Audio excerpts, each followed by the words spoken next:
Hey guys, Ava Landon here, and we are gonna go ahead and start sewing our binding.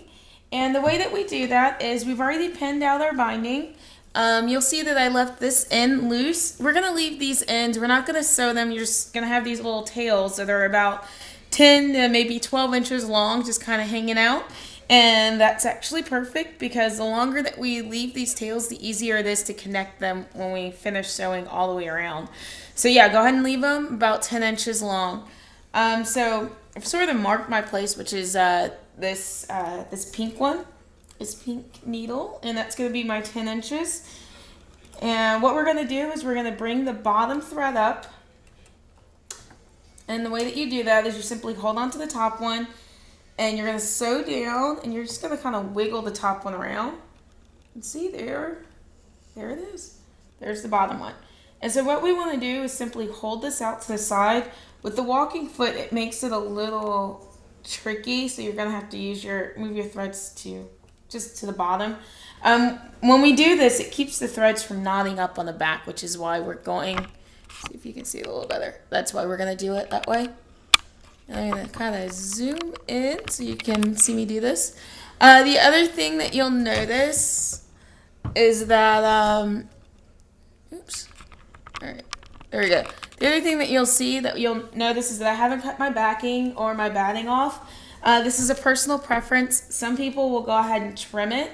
I find that it's easier to make sure everything goes through the feeder, through the machine properly, just by leaving it on. But we are going to go ahead and cut it off. So, I'm sorry, we're going to cut it off after we sew. So we're going to stitch around using, again, our 1/4 inch seam.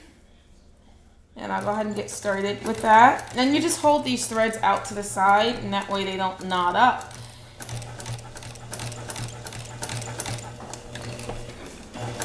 And this is a lot like quilting. Again, you don't necessarily need a walking foot. Since you are dealing with so many layers of fabric, it's a nice to have. If this is your first time really quilting, you can just use your regular 1/4 inch foot. And just sew carefully because we're actually sewing through 5 layers of fabric, so it's real easy for it to bunch. And what I want to do is just show you how you're going to do your ends. I've already pinned most of this. Let's see, there we go.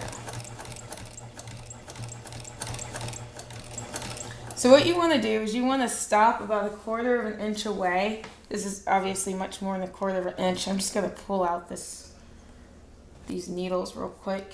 Makes it a little easier to manage. Just want to make sure that your quilt top is straight. And what we're going to do is we're going to sew.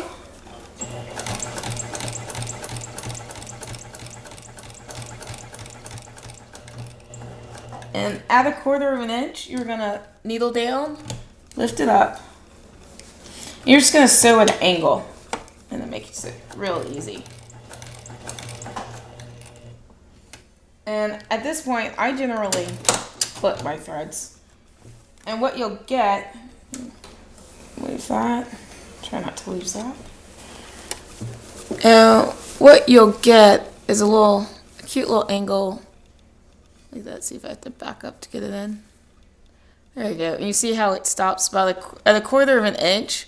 I then just sort of, see, there it is, 1/4 inch. I stop and then just sort of angle it down. It makes it a little easier when you go to fold it. And so, I'll try to slide this back underneath. Hopefully you guys won't be doing all this sliding. And from here, what we're going to do is you're going to bring this piece up. See how I brought it up? No, because it's not quite in there. Alright, so what you're going to do is you see, so this is where we sewed. It's not quite.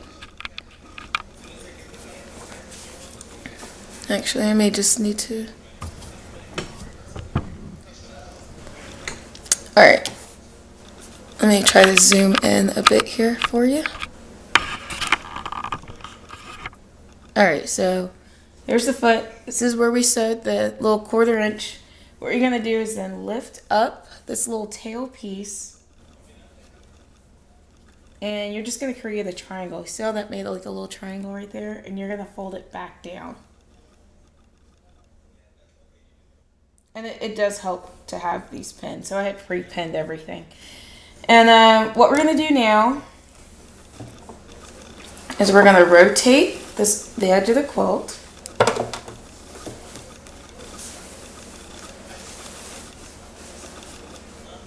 And again, I generally start off, and I'm going to move this around. And yeah, you do have to kind of manipulate your quilt. Alright, and so this, from here, we're going to line everything back up. And we're going to stitch again using a 1/4 inch seam allowance. And that's how you're going to do all of your edges. And that's pretty much it. So we're going to sew all of this around. Again, leave the beginning and end of the tails free. And then I'm going to finish sewing this and create the tutorial on how to connect them. Alright, I guess that's about it. So I will see you again in just a few. Bye guys.